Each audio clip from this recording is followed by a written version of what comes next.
de la región de Cusco. El día de hoy hemos tenido que llegar hasta acá, la capital, para que recién nos escuchen. Nosotros pagamos impuestos, pagamos tributos, recursos se van a la ciudad de Lima, son mínimos recursos que nos reenvían.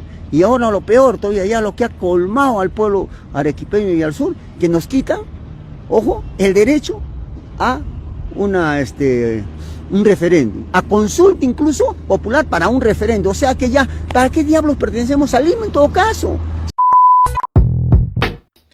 Desde hace mucho tiempo existe en el Perú la idea de que, bueno, Lima tiene la culpa de que a las provincias les vaya mal. Pero el problema de las provincias viene de mucho más atrás, y no solamente es de salud o trabajo. Quizás incluso estos problemas vienen desde el momento en el que se habló de regionalización. Pero, ¿qué es la regionalización? Bueno, antes de los años 80, el Perú era un país altamente centralizado en Lima. La mayoría de las decisiones políticas, económicas y administrativas se tomaban desde la capital, y gracias a eso existían muchas críticas. Pero la principal, y con mucha razón, era cómo alguien de Lima iba a saber los problemas y conocer las necesidades de alguien que vivía en el norte, en el centro o en el sur del país. Y es a raíz de esto que durante el primer gobierno de Alan García se implementó por primera vez la regionalización, prevista en la Constitución de 1979, y se crearon 12 regiones. 12 grandes regiones con nombres tan pintorescos como Lima, Región Arequipa, Región Chavín, Región Nororiental del Marañón, Región José Carlos Mariátegui, Región Víctor Raúl Laya de la Torre. ¡Qué pintorescos nombres y sin ninguna clase de carga política! Y esto se mantuvo así hasta el autogolpe que orquestó Alberto Fujimori en 1992. Fue entonces que las regiones fueron eliminadas porque se decía que no contribuyeron a mejorar la calidad de los servicios públicos y agravaban más la crisis económica que ya estaba viviendo el país. Además que el gobierno central ya buscaba un poquito más de poder. Fue por estas y muchas otras razones que fueron reemplazadas por los consejos transitorios de administración regional, controlados totalmente por el gobierno central. Eso significó que ya no tendríamos que llamar ayatorrinos a quienes vivían en la región de Víctor Raúl Laya de la Torre, ni rompernos la cabeza intentando buscar un gentilicio para la región Andrés Sabino Cáceres o José Carlos Mariátegui. Pero claro, el problema seguía ahí, seguía centrándose todo en Lima. Fue entonces que pasaron los años, el Perú cambió de presidente y llegó mi cholo santo y sagrado, Alejandro Toledo, quien con una reforma constitucional en el 2002 formaría lo que conocemos actualmente como gobiernos regionales. Y esta palabra es muy importante y guárdensela para más adelante. Fue ahí cuando les dio diferentes facultades: ejecutar el presupuesto regional, dirigir las políticas públicas regionales, proponer proyectos de inversión y representar legalmente a la región. Además, el gobernador regional sería elegido por voto popular y cambiaría cada 4 años. Bueno, ahora que ya sabemos un poco de cómo surgieron las regiones y qué es lo que se tiene en mente, déjame decirte que hemos cumplido 24 años con este modelo y podríamos decir que ha sido un total fracaso. Sí, un fracaso, porque estos son los números que nos presenta Pablo Moreira en su hilo en Twitter. Y ya te adelanto, en la que los actos por corrupción generaron pérdidas al país por 9.460 millones de soles. ¿Qué reacciones hay en tu ciudad y en tu región sobre las decisiones tomadas por la Fiscalía de poner en la cárcel a 20 autoridades regionales? 2.428 obras públicas paralizadas, 44.298 millones inmovilizados. 1 de cada 4 gobernadores regionales han sido sentenciados en los últimos 20 años. Y todo este problema ocurre porque los gobernadores regionales se han comportado de manera ineficiente justo en los sectores donde más sufre la población: agua, saneamiento, salud, educación y carreteras regionales. En este mismo hilo explica que los gobiernos regionales tienen capacidad técnica cero, salvando claras excepciones, pues la mayoría de municipios rurales no tienen un solo ingeniero o economista que sepa manejar el CIAF o InvierteP. Los expedientes técnicos salen muy mal, reciben observaciones y las obras jamás arrancan.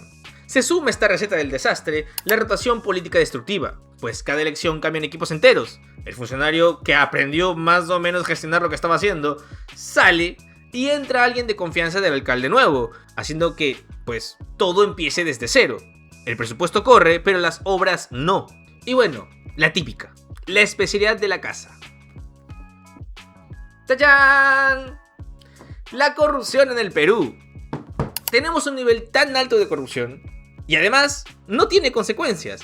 La Contraloría detectó más de 8.000 millones de daño potencial al Estado solo en 2024. Pero claro, la Contraloría no puede sancionar directamente, solo puede alertar. Y la Fiscalía actúa lento, la autoridad sigue en el cargo, en algunos casos incluso hasta es reelecto.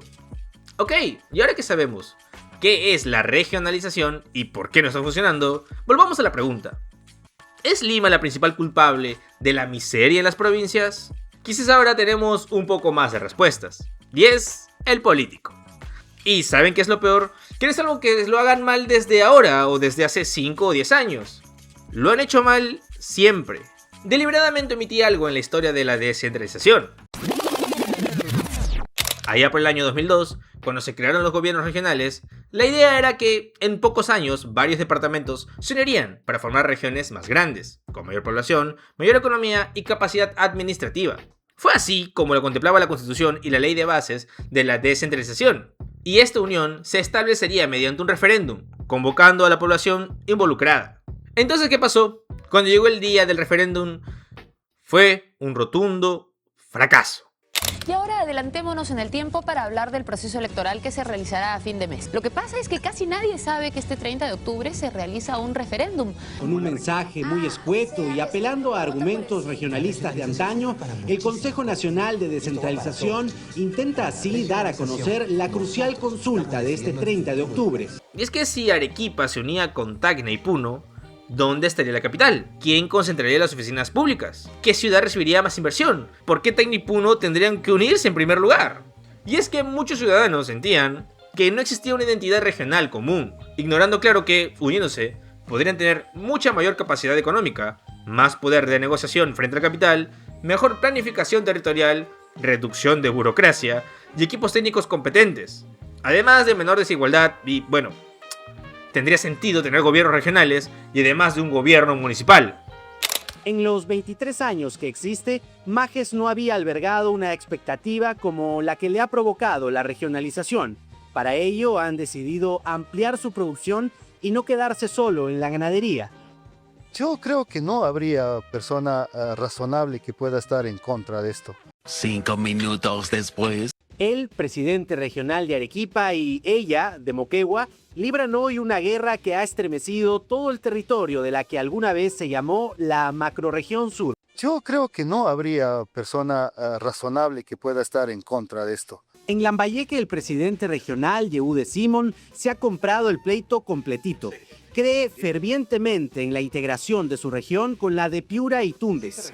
Simón estaba seguro que su colega piurano, César Treyes, también alentaba la integración, pero de un momento a otro y según nuestras fuentes, persuadido por Miguel Ángel Mufarech desde Lima, Treyes se echó para atrás. No habría persona razonable que pueda estar en contra de esto. Lo que doña Cristala quería era que Moquegua se integre con Tacna y no con Arequipa.